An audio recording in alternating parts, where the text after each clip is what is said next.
ثم أورد الإمام النووي رحمه الله تعالى حديث أبي هريرة قال قال رسول الله صلى الله عليه وسلم: لا يلج النار رجل بكى من خشية الله حتى يعود اللبن في الضرع ولا يجتمع غبار في سبيل الله ودخان جهنم. رواه الترمذي وقال حديث حسن صحيح.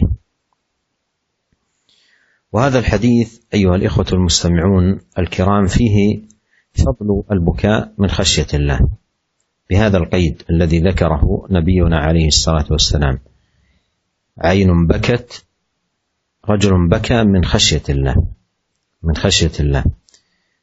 ولا شك أن خشية الله سبحانه وتعالى تثمر كل خير، ومن كان من الله أخوف كان أحرص على عبادة الله سبحانه وتعالى. إنما يخشى الله من عباده العلماء، من كان بالله يعرف كان منه أخوف. وفي الحديث أن من بكى من خشية الله سبحانه وتعالى لا يلج النار، لأن البكاء من خشية الله يورث العمل والخوف من الله والمراقبة لله والبعد عما حرم الله سبحانه وتعالى.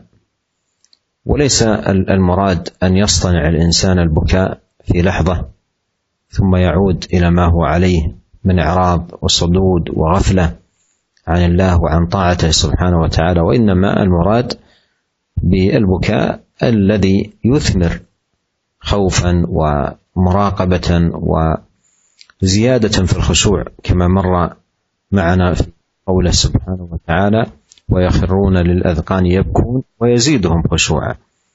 أما اصطناع البكاء في لحظة من اللحظات أو افتعاله ثم يكون الإنسان على ما هو عليه من غفلة وإعراض وصدود عن طاعة الله وارتكاب المحرمات وبعد عن فرائض الإسلام واجبات الدين، فليس هو المعني بهذا الحديث. Hadis yang ketiga yang disebutkan oleh Imam Nawawi dalam bab ini adalah sebuah hadis yang diriwayatkan oleh At-Tirmidzi, dan beliau hukumi hadis ini sebagai hadis yang hasan sahih. Dari Abu Hurairah radhiyallahu anhu, beliau berkata, Rasulullah sallallahu alaihi wasallam bersabda, tidak akan masuk neraka seseorang yang menangis karena takut kepada Allah Subhanahu wa taala sampai susu masuk kembali ke putingnya, dan tidak akan bertemu, tidak akan berkumpul debu di jalan Allah dengan debu di Jahannam, dengan asap di Jahannam.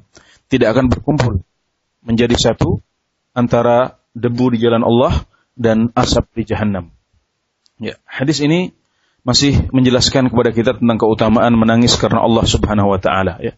Menangis karena Allah, ya, dengan catatan seperti ini, bukan sembarang menangis, tapi menangis karena takut kepada Allah Subhanahu wa taala, sebagaimana disebutkan oleh Imam Nawawi dalam judul bab.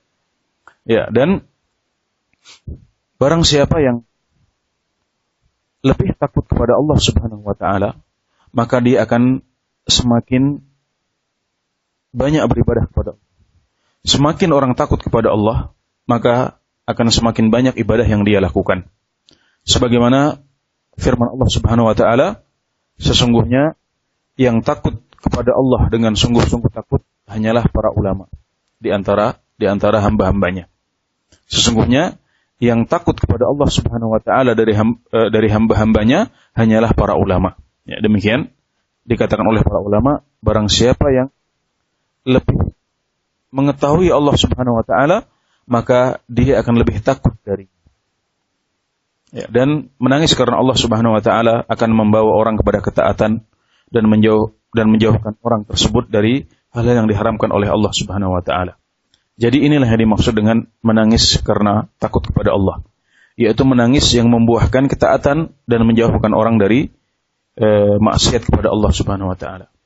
Bukan menangis yang dibuat-buat. Orang menunjukkan bahwa dia menangis terseduh-seduh, kemudian setelah pulang dari tempat dia menangis itu, dia kembali kepada kondisinya yang semula. Jadi sekali lagi yang dimaksud dengan menangis karena takut kepada Allah adalah menangis yang membuahkan ketaatan dan menambahkan khusyuk seperti yang disebutkan dalam ayat yang tadi, wa yaziduhum khusyu'a, dan hal itu menambahkan kekhusyuan bagi mereka. Ada tangisan yang dibuat-buat, kemudian setelah itu pelakunya kembali lalai, kembali berpaling dari